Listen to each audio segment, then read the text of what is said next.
Video ini dibuat atas tujuan berkongsi ilmu semata-mata. Ia tidak dibuat untuk menghina atau menjatuhkan kredibiliti mana-mana pihak, organisasi atau jabatan.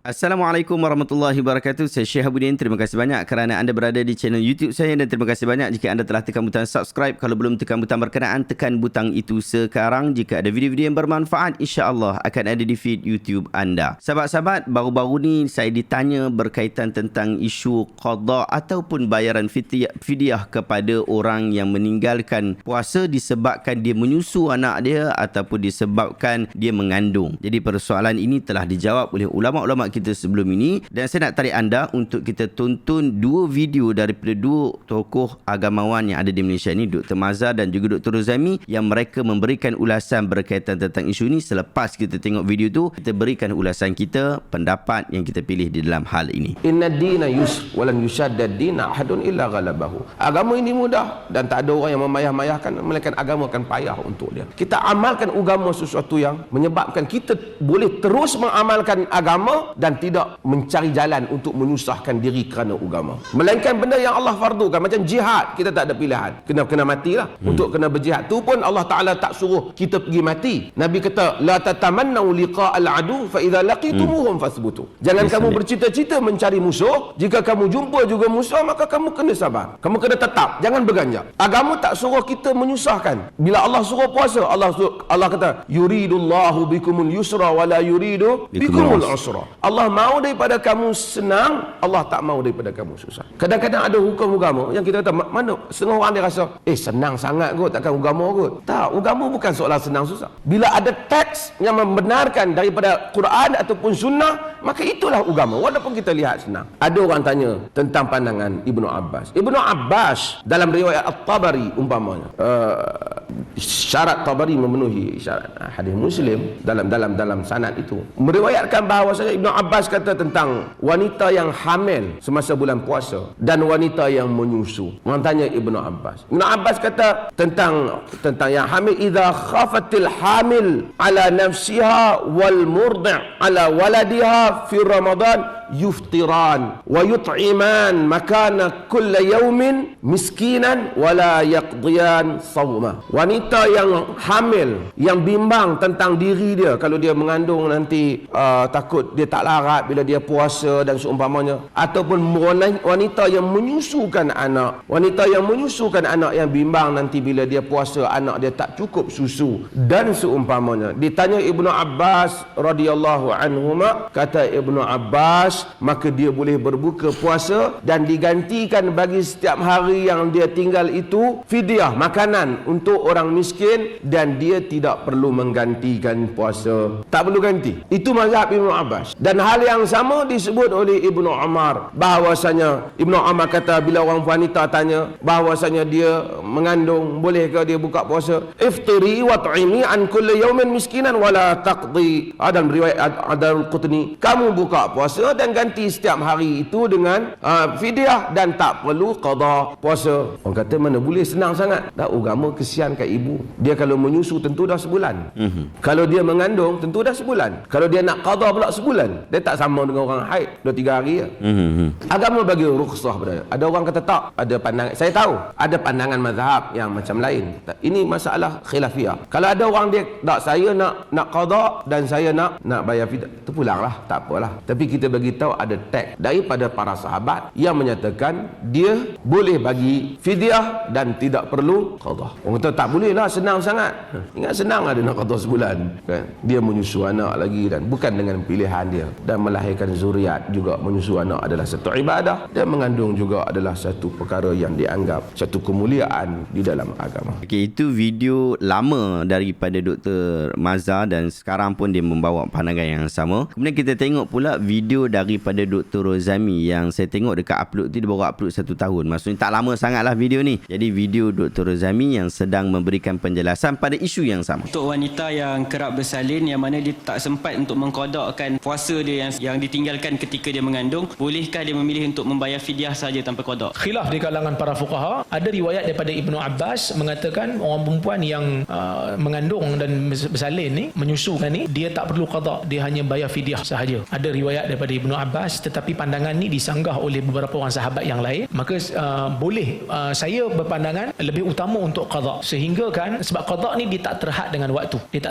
waktu, maka kita qada selagi mana kita mampu. Cuma orang yang bagi pandangan boleh bayar fidyah tu, dia ada dia punya riwayat, mungkin dia nampak kekuatan hujahnya di situ. Tapi saya kembali kepada asal dia. Sebab apa yang kata qada dengan tak qada ni, dia kena tengok orang yang mengandung ni dan orang yang menyusukan anak ni, dia dekat belah mana. Dia dekat belah orang tua yang sakit ke, ataupun dia dekat kepada orang yang sakit tapi muda. Kalau orang tu sakit tapi muda, kan Tuhan kata siapa yang sakit dan bermusafir fa'iddatun min ayamin ukhar, hendaklah diganti pada hari yang lain. Maka kalau ulama yang tengok, dia kata orang yang mengandung dengan orang yang menyusukan anak ni, dia serupa orang sakit, sebab dia tak kekal penyakit dia tu, dia akan okey, anak dia akan besar, dia pun nanti akan sampai satu tahap dia tak mengandung lagi dah, maka lepas pada tu qada Allah salat. Tapi ada ulama yang kata kena bayar fidyah saja tu, dia kata dia ni macam apa, orang tua yang dah uzur. Sebab apa orang tua yang dah uzur? Sebab dia kata mengandung ni mungkin tiap tahun berlaku, so dia akan banyak, tahun ni mengandung lagi, tahun depan mengandung lagi, tahun satu lagi mengandung lagi, so dia panjang, bayar fidyah. Tapi saya memilih untuk qada. Sahabat-sahabat, pertama kali selepas kita tengok dua video tokoh berkenaan, kita faham bahawa Dr. Razami dan Dr. Mazhar, Dr. Aisri Zainul Abidin, kedua-duanya memahami teks perbahasan ulama itu dengan sempurna. Sekalipun begitu, kedua-duanya mengambil pendirian yang berbeza dengan merasakan hujah yang mereka pegang adalah lebih kuat tanpa menafikan pandangan-pandangan ulama yang lain. Inilah yang kita semua boleh belajar dan kena belajar. Dalam pendirian kita, sangat mustahil seseorang akan bersetuju dengan seseorang yang lain dalam semua perkara, apatah lagi apabila ia melibatkan isu-isu akademik yang krusial. Tetapi tidak mustahil bagi seseorang untuk memilih pandangan-pandangan berbeza dalam masa yang sama mengharmonikan perselisihan dengan mengiktiraf keilmuan masing-masing. Kita kena menekuni sikap ini dengan sebaiknya. Saya cadangkan kepada anda buat sebuah buku yang pernah dicadangkan oleh Dr. Mazhar sebelum ini, bertajuk Raf'ul Malam 'anil A'immatil A'lam. Buku ini bertajuk Mengapa Ulama Berselisih, tulisan daripada Ibn Taymiyah. Saya letakkan link dekat description untuk anda membeli buku ini. Buku ini dia bagi tahu dekat kita satu persatu berkaitan tentang mengapa ulama berselisih, sebab-sebab mereka berselisih.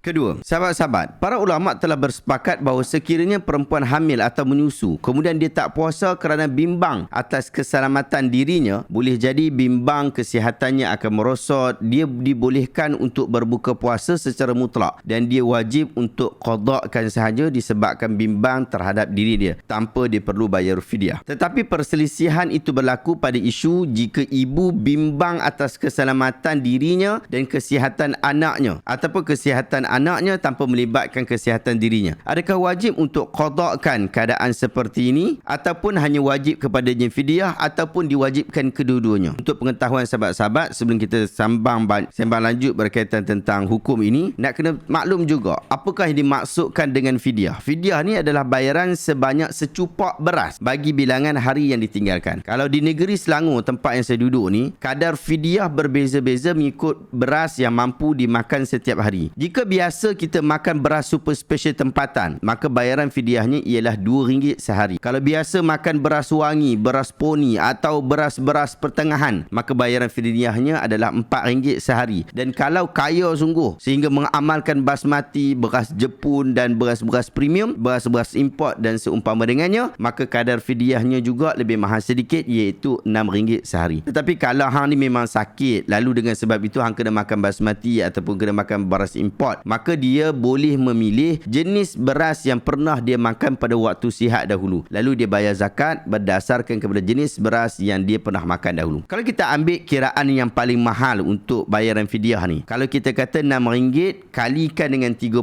hari, maka hanya perlu membayar RM180 sahaja. Tak mahal pun, lebih kurang bayaran internet sebulan saja. Jadi bayaran fidyah tidak menyusahkan sesiapa pun. Baik sahabat-sahabat, kita kembali kepada perbahasan. Jika ibu bimbang atas keselamatan dan kesihatan anaknya sahaja tanpa melibatkan dirinya sendiri, adakah wajib qada sahaja atau wajib qada beserta fidyah, atau kena bayar fidyah sahaja? Pertama, mazhab Hanafi dan salah satu pendapat dalam mazhab Asy-Syafi'i menyatakan jika perempuan hamil atau menyusu yang meninggalkan puasa puasa. Wajib mengqadakkan puasa sahaja, tetapi sunat membayar fidyah. Jadi tak payah bayar fidyah pun. Tapi kalau dia bayar fidyah, dia dapat pahala. Qada itu wajib bagi dia, fidyah itu sunat bagi dia. Dan pendapat ini jugalah yang dinyatakan oleh Al-Hasan, Ata bin Abi Rabah, An-Nakhai, Az-Zuhri, Al-Auza'i, Sufyan Ats-Tsauri dan ramai daripada kalangan para ulama. Pendapat yang kedua adalah pendapat yang muktamad dalam mazhab Syafi'i dan juga pendapat mazhab Hambali yang menyatakan wajib untuk qada dan fidyah. Dua-dua tu wajib. Ini juga adalah pendapat yang dipilih oleh Imam Mujahid. Ketiga, mazhab Maliki, mazhab Lais bin Sa'ad dan pendapat ketiga dalam mazhab Asy-Syafi'i. Dia sebut, dia kata hanya wanita yang menyusu sahaja wajib qada dan fidyah. Manakala wanita hamil hanya perlu qada sahaja, tak ada kewajipan ataupun sunat untuk fidyah. Itu pendapat yang ketiga. Pendapat yang terakhir, pendapat yang keempat, pendapat yang disandarkan kepada sebahagian ulama salaf yang disebutkan dalam video tadi, yang Dr. Mazhar sebut, yang Dr. Rozaimi juga sebut. Ini adalah pendapat daripada Ibn Abbas, pendapat daripada Ibn Umar, pendapat Sa'id bin Jubair dan sebagainya daripada kalangan ulama-ulama salaf. Mereka menyatakan bahawa hanya wajib fidyah sahaja, tanpa ada kewajipan qada berdasarkan kepada umum ayat wa 'alal ladzina yutiqunahu fidyatun ta'amu miskin, dan wajib atas orang-orang yang tidak berdaya berpuasa kerana tua dan sebagainya membayar fidyah, iaitu memberi makan orang miskin. Surah Al-Baqarah ayat 184. Anda boleh rujuk ke empat pandangan yang kita telah sebutkan ini di dalam rekod kitab Al-Mawsu'ah Al-Fiqhiyah Al-Kuwaitiyah jilid ke-32 muka surat 70. Berdasarkan kepada kesemua pendapat mazhab ini, Syekh Atiyah Saqar dalam buku dia Sin wal Jim lil Bar'ati Muslimah, soal jawab untuk